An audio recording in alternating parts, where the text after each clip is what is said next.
reflettuam ancora Fiterium, et tui amoris in eis in macente, emite Spiritum tuum et creabuntur.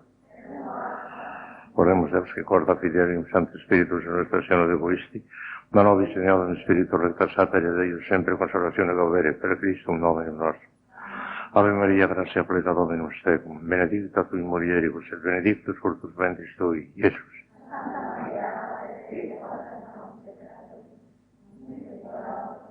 Gloria Patri et Filio et Spiritus Sancto. Reina del Santísimo Rosario, San José, Santo Padre Domingo, Santa Teresa de Jesús. Bueno, pues después del breve paréntesis de ayer, vamos a continuar con lo que decíamos anteayer. Y recordarán que la última conclusión que les comenté decía así: la perfección cristiana consiste en la perfección de la caridad afectiva y efectiva, pero primariamente de la afectiva y secundariamente de la efectiva. Eso ya estuvo explicado. Pero tengan en cuenta con un pequeño parrafito el resumen de todo lo que les dije en torno a esta conclusión. Lo mejor es la caridad afectiva. El acto mismo de amor de Dios es la caridad afectiva. Sin embargo, subjetivamente, la perfección del amor divino se manifiesta mejor en el ejercicio de la caridad efectiva, o sea, en la práctica por amor de Dios de las virtudes cristianas. Sobre todo si hay que superar para ello grandes dificultades, tentaciones o trabajos. El amor afectivo, aunque más excelente de suyo, se presta a grandes ilusiones y falsificaciones.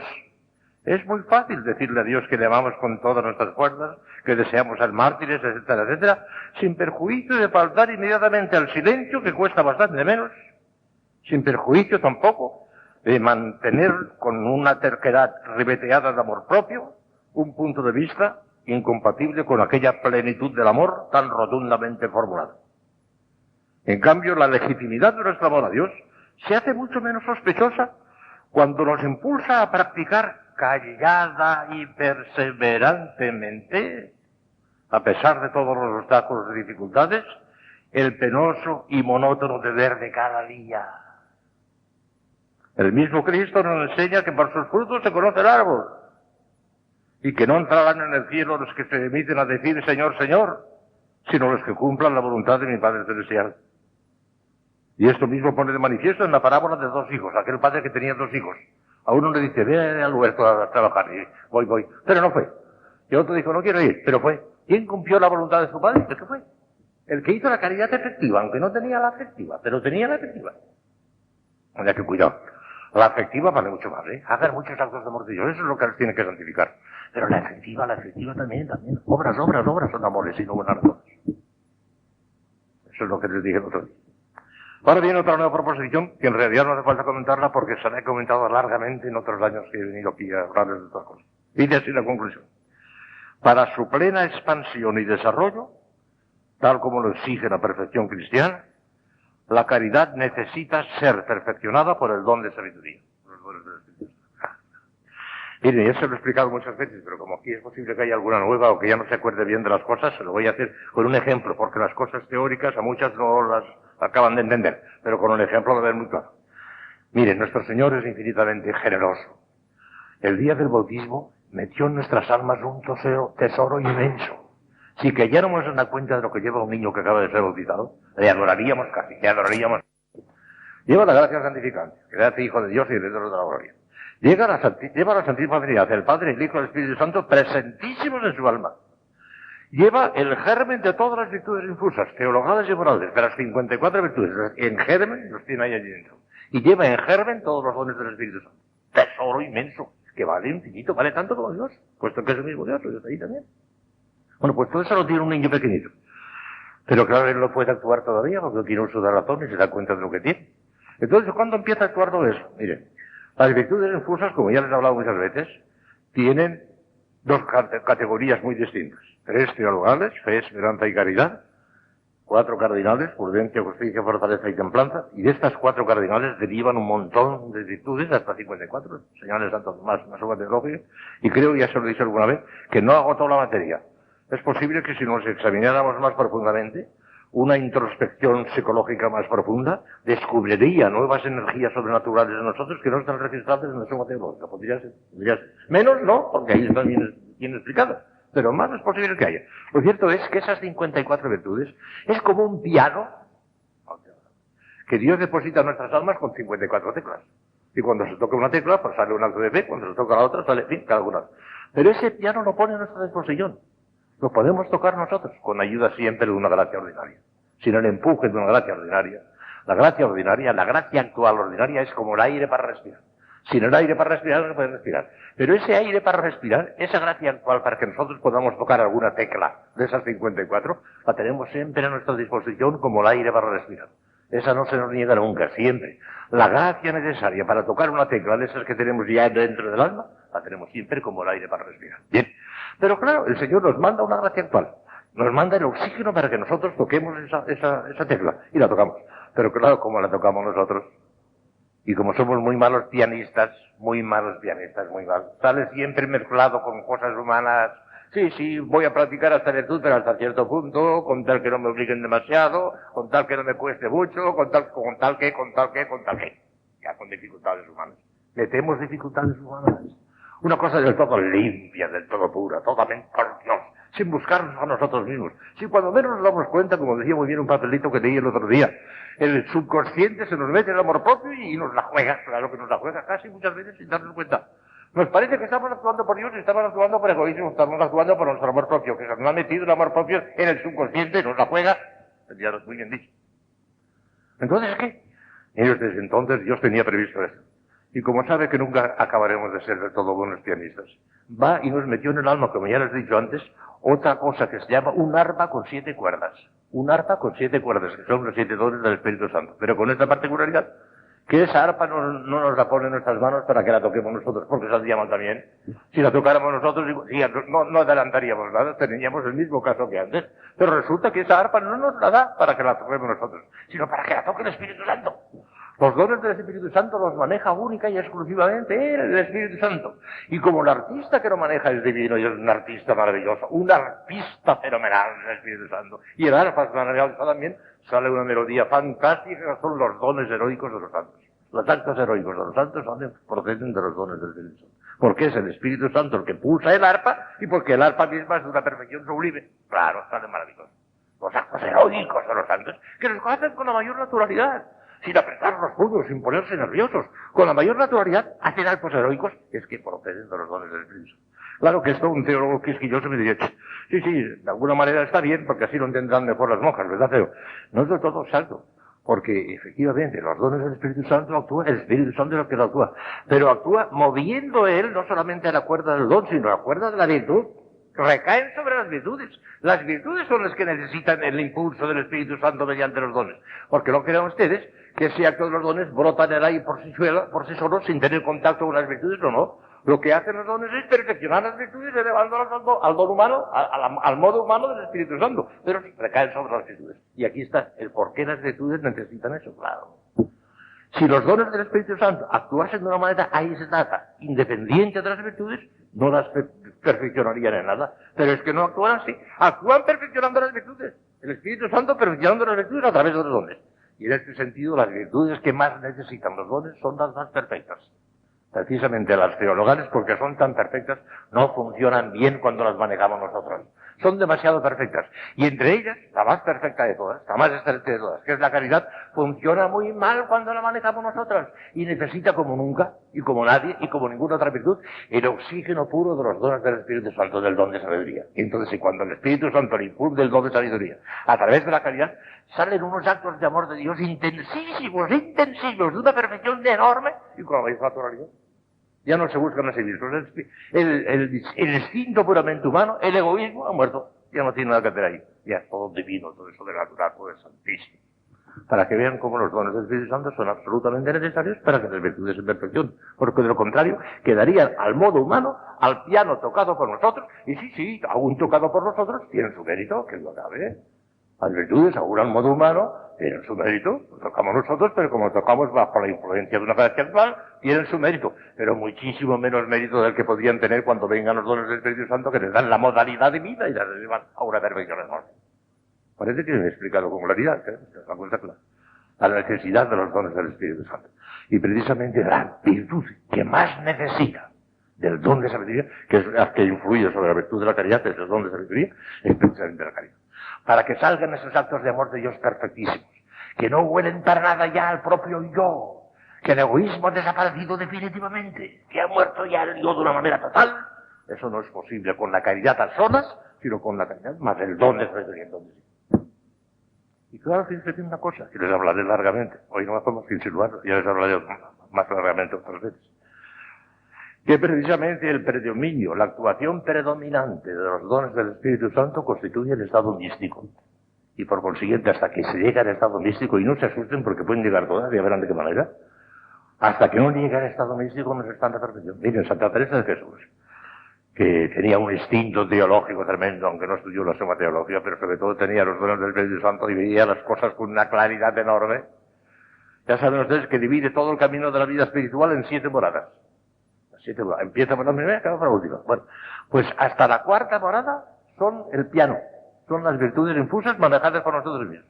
Y en la 4ª morada empieza Santa Teresa diciendo, bien será menester que haga lo que he hecho, que es encomendarme mucho al Espíritu Santo para poder decir lo que queda desde la 4ª para adelante, porque empiezan a hacer cosas sobrenaturales, y es muy difícil de dar a entender si su majestad no lo hace.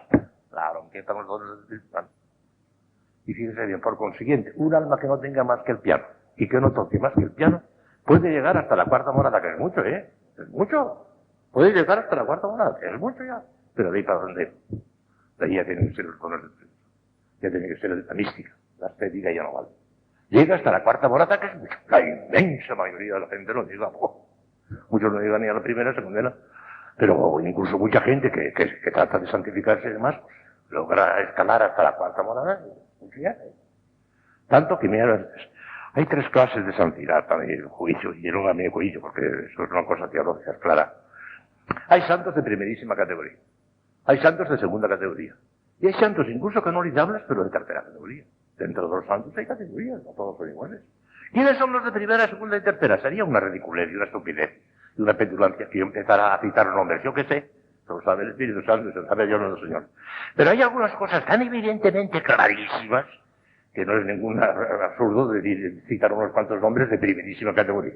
¿Qué duda cabe que son de primerísima categoría? San Pablo, San Juan Evangelista, los demás apóstoles, San Benito, el santo de hoy, San Agustín, San Bernardo, San Francisco de Asís, Santo Domingo de Guzmán, San Ignacio de Loyola, San Francisco Javier, el cura de Ars. Son de primerísima categoría, no es ninguna petulancia decir esto, porque son de primerísima categoría. ¿Quiénes son de segunda? Ahí ya no me meto yo, eso lo sabéis. ¿Y quiénes son de tercera? Pues mucho menos todavía, porque un montón, de tercera un montón. Pues bien, los que llegan a la 5ª son santos canonizables, pero de tercera. Los que llegan a la 6ª son santos canonizables, pero de segunda. Y solamente los que llegan a la 7ª son santos canonizables de primera. Esa ley. De alguna manera se puede rastrear qué es lo que hacen los de 5ª, qué es lo que hacen, y ya lo hacemos ya, porque pienso hablar de las monadas de Santa Teresa, uno por uno. Para que vean la necesidad de los dones del Espíritu Santo, porque de la necesidad de la mística. Hoy, este mismo año, les hablaré largamente de esto, y por eso ya no me entretengo más en este punto, que es importantísimo, pero les hablaré largamente cuando lleguemos a la mística. Y no se asusten porque pueden llegar a la mística todas, que hay muchas maneras de mística, ya verán, ya les explicaré. Me parece que sacarán este año mucho consuelo porque yo no experimento a Dios. Si la mística es experimentar a Dios, yo no estoy mística, estoy perdida. No, sí. Ya hablaré. Me parece que les consolará mucho lo que les voy a decir en torno a la mística, mucho. Ya verán. Otra proposición, seguimos con estas proposiciones, dice así. La caridad puede crecer indefinidamente en el hombre viador. El hombre viador es el hombre viajero, el hombre que está en este mundo todavía. La caridad puede crecer indefinidamente en el hombre viador. Por consiguiente, la perfección cristiana no puede encontrar un límite infranqueable en esta vida. No. Puede crecer más, sin parar nunca. No puede llegar a un momento que, y de aquí no puede pasar. Lo que pasa es que puede encontrarse con un tope que no tiene la culpa la caridad, sino otra cosa mucho más elevada, ya les hablaré mañana, la predestinación, que es un misterio tremendo y grande. Cuando llega al tope de la predestinación, ya no se puede pasar. Pero no porque es culpa de la caridad, que ya de por sí puede seguir creciendo. En la Santísima Virgen María podía haber crecido así. Si hubiera vivido un año más, hubiera tenido más gracia que la que tenía el año anterior. Seguro. Porque como no llegó a la gracia infinita, para lo posible, la gracia de la Santísima Virgen María fue inmensamente grande, pero no infinita porque no es posible. Por eso el que no creció ni podía crecer fue nuestro Señor Jesucristo, que tenía esta cuantía infinita. Ese ya desde instantes con su concepción en el seno de María ya era infinitamente santo y se no creció jamás. Nuestro Señor no creció, o podía crecer, tenía la caridad infinita ya, pero como la Virgen no tenía una caridad infinita, no tenía una santidad infinita, podía haber seguido creciendo. ¿Por qué llegó un momento en que Dios se la llevó al cielo y se acabó ya? Pues eso no lo sabemos, el Señor tiene sus planes. Pero en absoluto, a pesar de ser santísima la Virgen, en una santidad increíble, no era infinita, y podía haber crecido la Virgen. No era infinita. Por eso, sin la Virgen no hubiera podido crecer, calcula nosotros. Nosotros no encontrará jamás un tope, jamás. A no ser que tropiece, no caridad. En esta casa ya hablaremos de eso. Pero la caridad de por sí, dice Santo Tomás que de tres maneras podría que la caridad no creciese indefinidamente. Por culpa de la gente que la produce, o por culpa de la misma caridad que no admite más, o por culpa del sujeto receptor que ya no resiste más. Dice, por ninguno de estos tres capítulos se encuentra un límite ninguno. El agente que lo produce es Dios, y para ello no hay límite ninguno. La caridad en sí misma, en cuanto virtud, en cuanto caridad en sí misma, es una participación del amor infinito del Espíritu Santo. Por consiguiente, tampoco ahí es imposible que encuentre un punto imposible, porque no llegará jamás al Espíritu Santo. Porque el Espíritu Santo es infinito, y la caridad no será jamás infinito. En nosotros, en Cristo sí. Y por parte del sujeto receptor, bueno, es que es posible que el alma esté ya tan rellena de caridad que ya no pueda resistir más. Y dice, tampoco. El alma también puede resistir más. ¿Por qué? Porque a medida que va creciendo, el Señor le va ensanchando la capacidad del alma. Esto, en el orden material, en el orden físico, no es posible. Si tenemos un globo de esos que se hinchan, empezamos a soplar, llegará un momento en que hemos soplado todo y ¡pum! Estalló. Pero el alma no puede estallar porque aquí no se trata de cosas materiales, se trata de cosas espirituales. Y a medida que el alma va creciendo en caridad, el Espíritu Santo le va ensanchando la potencia, la capacidad de su alma, y hacen unos actos de caridad intensísimos sin que estalle jamás el alma estallar. Porque no puede. Por lo siguiente, por ninguno de los tres capítulos se encuentra un tope, a no ser que, ya digo, tropecemos con el tope para decir que ya hablaremos de eso. No, si puede crecer la caridad, ¿hasta dónde puede crecer Dios? Es una participación del amor del Espíritu Santo. Caritas Dei diffusa es in cordibus nostris per Espíritu Santo miratus logis. San Pablo es fenomenal, es el Espíritu Santo, claro, por eso. Ahí está toda la teología, en ese século. La caridad se ha difundido en nuestros corazones por el Espíritu Santo que está en nuestras almas. Toda la teología arranca de San Pablo, de la Sagrada Escritura, pero en un 90% de San Pablo. Adiós. De manera que la caridad puede crecer indefinidamente en el hombre viador. Por consiguiente, la perfección cristiana no puede encontrar un límite infranqueable en esta vida. No puede encontrar un límite infranqueable. Más, adelante. Ojalá tropezáramos con nuestra predestinación, porque en este caso Dios ya no quiere más, y nosotros no debemos aspirar a más, ni debemos aspirar a más que a llegar al límite máximo de nuestra predestinación según la voluntad antecedente. Ahí tiene esa oración extraña que se lo explica muy claro. Hay que aspirar a llegar a nuestra predestinación según la voluntad antecedente, no según la voluntad consiguiente, que de esa tenemos nosotros la culpa. Dios hubiera querido llevarnos hasta arriba, pero tú no lo has llegado, pues para que le dejemos que no se cumpla esa voluntad consiguiente, sino la antecedente. Pero no debemos aspirar a más, Señor, no quiero glorificarte más que lo que tú quieres que te glorifique, nada más. Y el que diga otra cosa no sabe lo que dice. Ya está. Porque por encima de la gloria de Dios está la voluntad de Dios. Eso lo explico otro año esto. Por encima de la gloria de Dios está la voluntad de Dios. Se lo expliqué el por qué. Porque la gloria de Dios no es más que el resplandor exterior de Dios. El resplandor exterior de Dios es la gloria de Dios. Y la voluntad de Dios está de tal manera identificada con Él que es el mismo, porque no son dos sino uno. Todos los atributos de Dios y todas sus potencias, todo en absoluto está formando una sola cosa. La voluntad de Dios es el mismo Dios. La gloria de Dios no es Dios. La voluntad sí, por consiguiente la voluntad es la frontera de la gloria. Y si Dios con su voluntad quiere que lleguemos a la cuarta morada, no debemos querer llegar a la quinta. No, señor, sería contra la voluntad de Dios. Si no me he explicado, yo no sé explicarme. ¿Han oído? Para que vean qué insensato es aquella. Yo quisiera ser tan santa como la de Cristo. ¿Sabes lo que dices? Una burrada. ¿Saben lo que dices? Que seas santa como Dios quiere que seas, hasta el colmo de lo que Él quiere, que es la voluntad de antecedente, y eso te basta. Y eso es lo que quiere Dios de ti. No quiere más. Es más, si tú por tu cuenta quisieras forzar, ya lo dice Santa Teresa, ¿ya? Lo dice, cuidado, humildad. Si alguna se empeña en entrar en la quinta morada, cuando no está más que en la tercera, puede ser que el Señor le castigue y no le deje entrar ni en la cuarta. Lo dice Santa Teresa. Claro. La voluntad de Dios está por encima de la gloria de Dios. Por encima de la voluntad de Dios no podemos hacer absolutamente. Por encima de todo, hágase tu voluntad en la tierra como en el cielo. Padre nuestro, si Padre nuestro es la oración de las oraciones.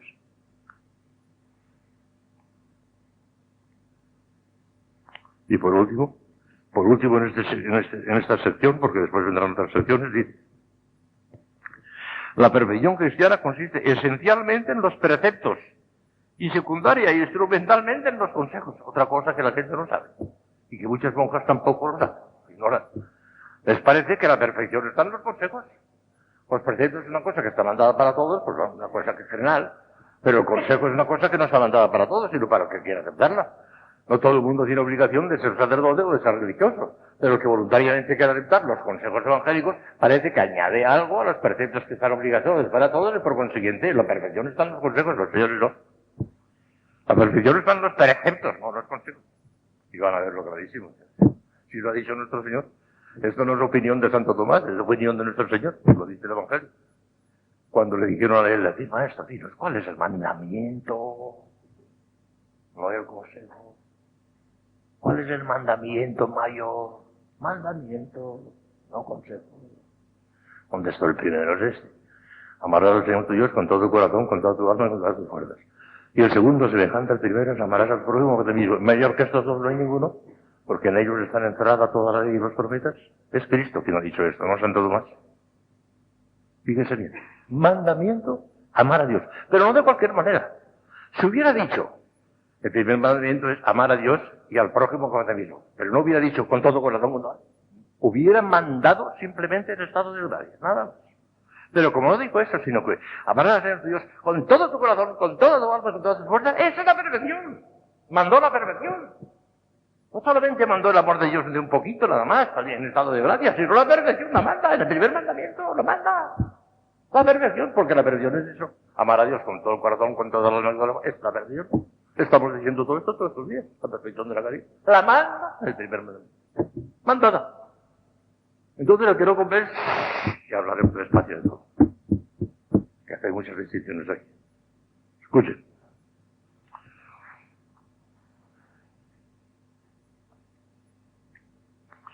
Santo Tomás dedica un hermoso artículo a esta cuestión. Y para demostrarla, que consiste en los preceptos y solo instrumentalmente en los consejos, invocan en el argumento la autoridad de la Sagrada Escritura. Lo dice Dios, no hay más que hablar. En el Deuteronomio, fíjense bien, en el Antiguo Testamento, en el Deuteronomio se nos dice: amarás a Yahvé tu Dios con todo tu corazón, con toda tu alma y con todo tu poder. Y en el Levítico, Antiguo Testamento también, amarás a tu prójimo como a ti mismo. De estos dos preceptos, dice nuestro Señor en el Evangelio, que de toda la ley y los profetas están en la Sagrada Escritura. Lo ha dicho Dios. Ya en el Antiguo Testamento. Cristo dijo: de ahí depende todo. Está. Luego, la perfección de la caridad, en la que consiste la perfección cristiana, se nos manda bajo precepto. En el cuerpo del artículo insiste en el mismo argumento en orden a la caridad. Sabemos ya que la perfección cristiana consiste per se y esencialmente en la perfección de la caridad. Principalmente en el amor de Dios y secundariamente en el amor del prójimo. Por tanto, el amor de Dios como el del prójimo constituyen precisamente el primero y el mayor de todos los mandamientos. Luego, la perfección cristiana consiste esencialmente en los preceptos, no los consejos. Los consejos son los que no son necesarios. Son los que son consejos. Son los que se pueden aceptar o pueden no aceptarse. No todo el mundo pues tiene la obligación de hacerse sacerdote o de hacerse religioso. Y pueden llegar en plan seglar a la cumbre de perfección, a la séptima morada, sin necesidad de practicar por oficio, por obligación, los 3 consejos evangélicos de pobreza, castidad y obediencia. De suyo hay santos canonizados que estaban casados. Los patronos de Madrid, San Isidro y Santa María de la Cabeza, casados y santos canonizados. ¿Verdad? Que los consejos es algo que contribuye a sostener mejor la caridad, a que la caridad encuentre menos obstáculos, menos dificultades. Porque con la pobreza rechazamos todo lo que puede obstaculizarnos en cuanto a las cosas exteriores. Con la castidad, todo lo que puede obstaculizarnos con la tendencia malsana del cuerpo. Y con la obediencia, ese grito de la voluntad que cada uno quiere hacer lo que le da la gana, lo machaca la virtud de la obediencia. O sea, que contribuyen a que la caridad se desarrolle con mayor comodidad, con mayor tranquilidad. Pero nada más. O sea, que son auxiliares, son siervos. Son siervos de la caridad todos los consejos. Y en ese sentido, instrumentalmente forman parte de la perfección, pero como siervos, como instrumentalmente, nada más que como instrumentalmente. No como algo esencial. La caridad sí. Claro que hay una cosa importantísima que se la diré a ustedes seguramente mañana, porque faltan 4 minutos y no quiero pasarlo, no quiero quitarles nada de la oración, que es más importante que mi palabra. Hay que tener en cuenta una cosa muy importante. Entonces, el que no cumple el primer mandamiento, con toda el alma, con todas las fuerzas, está pecando. Hay que hacer una distinción muy grande, seglar, religioso, sacerdote, hay que hacer una distinción muy grande. Todos pecan, todos, pero en distinta forma, ya verán. Fíjense bien, es importante lo que mañana les comentaré un poco más despacio. Nadie tiene obligación de ser sacerdote o de ser religioso. Son consejos. Está muy bien. Si uno siente la llamada y el instinto de Dios, no solamente hace bien, sino que haría muy mal de no corresponder a esa llamada. Ay, aquel que rechace la vocación cuando Dios le llama de verdad. Para eso tiene el noviciado y para eso tiene el seminario, para ver si efectivamente es llamado por Dios o no es llamado por Dios. Pero desde el momento en que él voluntariamente ya acepta el sacerdocio o voluntariamente acepta la vida religiosa, esos consejos para él se le convierten en preceptos. Para él ya no son consejos, porque ha aceptado la obligación de practicar la pobreza, la obediencia y la caridad. Lo ha aceptado voluntariamente. No tenía obligación de hacerlo. En la forma en que lo hacemos en plan de voto, no tenía obligación, pues no. Pero desde el momento en que ha querido aceptarlo voluntariamente, para él ya no hay consejos. Preceptos que vienen, preceptos secundarios, diríamos ahora, que vienen a fortalecer el precepto fundamental, que es el del amor de Dios con todo el corazón, con todo el corazón. Esto tiene una resonancia práctica tremenda, ya verán ustedes. Cuidado, es muy importante. Como ven, estoy diciendo las cosas muy serias, muy bonitas, muy importantes, y me parece a mí que claras, que sencillas. Son claras y sencillas, y que tienen repercusiones prácticas enormes sobre nuestra vida cristiana. Mañana continuaremos, si Dios quiere, por la mañana, en la misa les comenzaré. No se asusten ya, el padre hoy ya ha empezado ya, ha comentado 3 misterios dolorosos, ya no le queda materia, queda mucha materia. Porque el 4º y el 5º misterio doloroso llevan consigo todo el Vía Crucis. El 4º misterio hasta la 11ª estación, que es cuando le clavan en la cruz. Y el 5º misterio, las 3 últimas estaciones del Vía Crucis y las 7 palabras de nuestro Señor en la cruz. Me parece que no me dará tiempo de terminar. Tenemos mucha materia todavía. Mañana empezaré ya con el 4º misterio doloroso, la primera estación del Vía Crucis. Mañana. Me han dicho que era, que antes de exponer, que frente a la comunión, no sé qué. Muy bien. Hagimos gracias a omnipotens Deus, por universos estudios que vive el reino de secular seculorum.